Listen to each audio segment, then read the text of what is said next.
It's about 45 degrees. That's not the cold part. The cold part is the wind. 30-mile-per-hour wind. Oh, wow. They're in base camp. Base camp.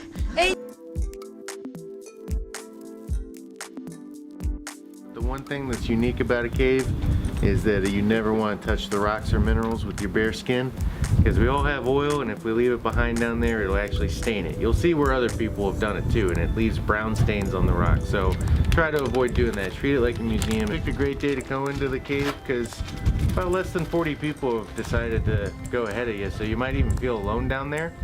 But even so, you want to whisper in the cave like you're at the library, because if you talk in a normal voice, people will hear you for about a quarter mile in every direction. So you might bother somebody you can't even see down there. All right? Okay. You ready? Wait, where's the bathroom? Yeah. If you got the inkling, do the tinkling, my friend. That's what I always say.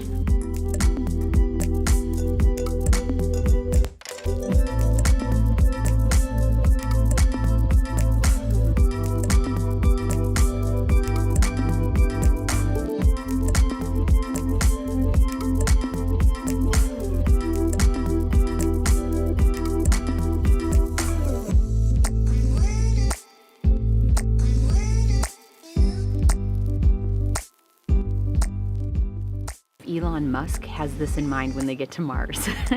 It feels like a Mars area to buy t-shirts and paraphernalia. But anyway, when you get down here, you're gonna see stalactites and stalagmites. Stalactites are the ones that come from the ceiling. Stalagmites are the ones that come from the ground. And the little tiny baby straws, those are called straws. Welcome to the big room. This is the largest cave in the Western Hemisphere. It's so cool.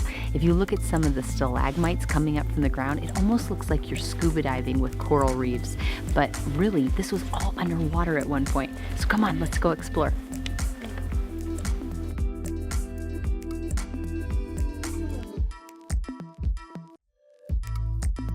Okay, check this out. Go. Ooh, you Whoa. Whoa. Oh my gosh. This is worth the trip, just coming in the elevator up. Oh my gosh, yeah. Oh, look it! We're like 650. Oh my gosh, they're giving you the feet below the surface. Oh my god. We started at 7. I'm popping my ears. Yeah, I'm popping my ears. We're in our visitor center. Oh. Okay, so let's, I think now that we got done with the Carlsbad Caverns, I think it's time for a little Mark and Tori's tips. Take Caverns. Okay, let me kick it off with the first tip. RV accessible parking. There is plenty of parking. So if you're going to travel here by RV, there is plenty of space for you. Tip number 2, it's freezing right now, and I'm wearing 3 layers and 2 pairs of pants. When you go down there, it's not as cold as it is here. So when we were down there, I had all my jackets around my waist. It looked like I had a jacket tutu. Dress in layers, but not too many. Okay, tip 3. There is a little cafeteria down there where you can grab some food. It wasn't really the best food in the world. In fact, I don't even know if a caveman would have liked to have eaten it. But it might be a better idea because you do get hungry. I mean, you could walk for 2 or 3 miles down there, so you'd be down there a lot longer than you think you'll be down there. So maybe you grab a little snack in the RV before you pop down there, and then you can skip the whole lunchroom. But there's little souvenirs down there too that you can go check out. In fact, there's even a little post box, mailbox. There's a little mailbox where you can go mail stuff from the cave, which is kind of neat. Tip number 4, you should go to YouTube and research low lighting photography so you know where to put your ISO, where to put your f-stop, so that you can go and you can take really good pictures down there. We were super grateful to bump into a guy that knew what he was doing with the camera, and I basically just said, excuse me sir, can I copy your settings? And he was gracious enough to let me do so, and that's how I ended up with a photo that looks like this. Tip 5, we were so delighted that this entire national park is wheelchair accessible. So if you have somebody that you know and love or if you're handicapped, this is the perfect place to visit. There's an elevator that goes 600 or over 600 feet down, all the way down into the big room, and then there is a paved path that goes around the entire bottom of the cave. So this is an exceptional place to go for handicap, and there's plenty of handicap parking and everything. It's great. We just need a moment to kind of like create some like closure from what we just did. And I know we have a reputation for throwing around 10s. Awesome. It's fantastic. Now we're going to do some schoolwork. The only thing I wish we would have done differently is spent the night here tomorrow night. So we had the entire day. There would have been no, like, we kind of want to get going. We got a 3-hour drive to get over to the White Sands in New Mexico. I think we saw it. Bat season is from April to early October, and I think that it's probably crazy busy. Well, seeing 400,000 bats come out of a tunnel around sunset sounds marginally interesting.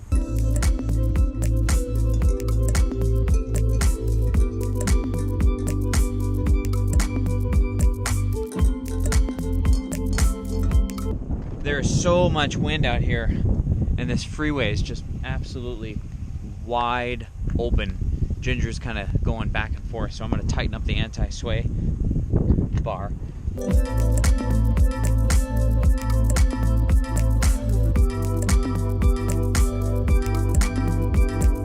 My phone has been ringing nonstop. I've had lots of business to do, and I even had to pull over on the side of the road for an hour to take a call because cell phone coverage was so bad. But on top of it, I'm not the only one that's a little bit behind because they've been so many travel days back to back to back. It's just not something that we're accustomed to. So the kids are a little bit behind in school, and we really enjoyed the BLM last night. So we're going to go BLM by the White Sands tonight. So outside of El Paso, we just grabbed a little dinner, and check out what's happening here. Trish is, well, let me show you.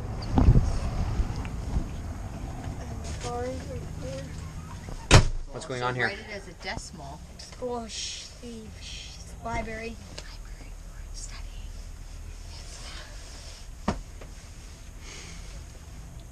Okay, look. We're on the State Route 70 out of Las Cruces, headed east to the White Sands, and there was a car just swerving all over the road, clearly drunk, and there was a car in front of us that put his hazards on to kind of let other people know that the car in front of him was causing an issue. Just to be on the safe side, we called the police, and while we were on the phone with the police to report the driver, a cop came just flying by. So here it is right here. Okay, good. Uh-oh. He's driving. Wow. Figure out what's going on around you. Figure out what's going on, whatnot. I mean, the police are here. This guy's now going to get off the road. And a lot of good citizens on this trip, on this entire trip, and they're not. Totally. We cannot comment about how bumpy the driving is. I think now we need to comment on the fact that the windows need to go down. Oh my gosh. That's me.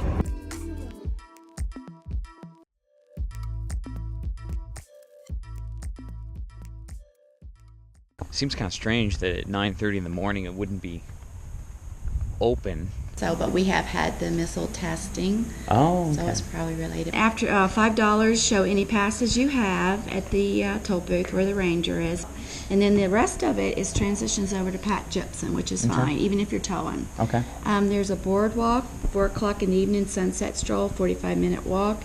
Your western San Andreas Mountains are right there. Okay. That go right alongside your drive. And then you can pull over and park in designated parking areas. The dunes get higher and the greenery drops off, so it's just all white in the back. You know what I just learned? What? This is controlled by mission control. Like I know, the missiles. The missiles. I know. It was supposed to be open at 9:30, but they're not done shooting off missiles. Yeah, she says 10:30, 11 is kind of normal. Really? But I have a feeling we're going to be back there all day. Why? Because it's apparently awesome. She says when you get back there, in the White Sands area, make sure that you have one pole behind you in the ground and one pole in front of you at all times, or you will completely get disoriented and not know how to get out. Really? That sounds awesome. One pole? There's like little stakes in the ground, and you just go from one pole to the next pole. You always keep a pole in front of you and keep a pole behind you so you know where you are at all times so you don't get disoriented. How cool does that sound?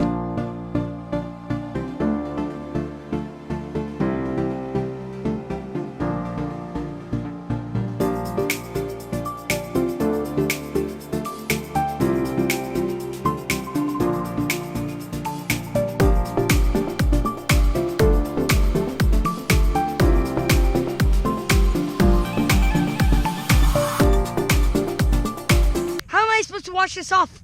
We have no fresh water.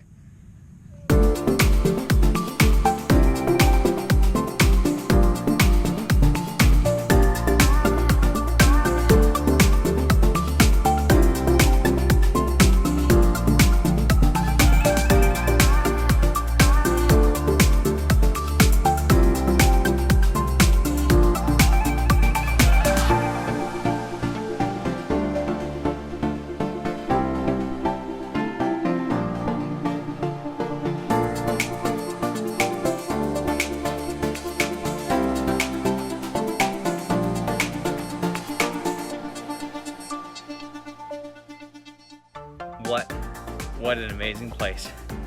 Okay, where are we going now? Scottsdale, Arizona. Is that our next stop? Yes. Tucson is probably our next. Tucson and then Scottsdale? Wow. How's that even possible?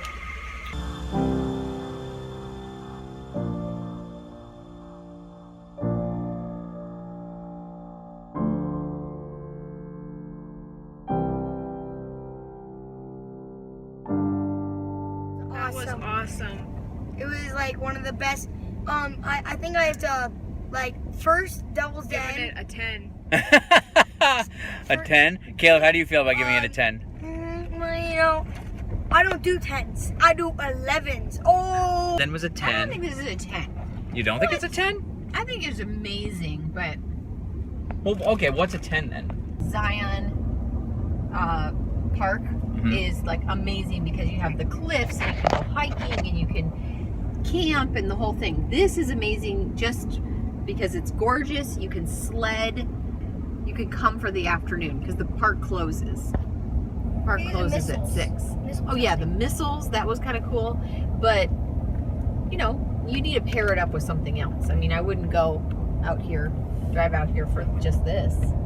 Okay, so you're saying that if you're in New Mexico and you're headed to Carlsbad Caverns or you're headed to Texas, it's worth You gotta stop. it's worth going north because it is a little out of the way because it's pretty far off the I-10. Right. It's not like you can come out here and quad or motorcycle or camp, so you can't like make a weekend out of it. So you gotta clump it with something else. Gotcha.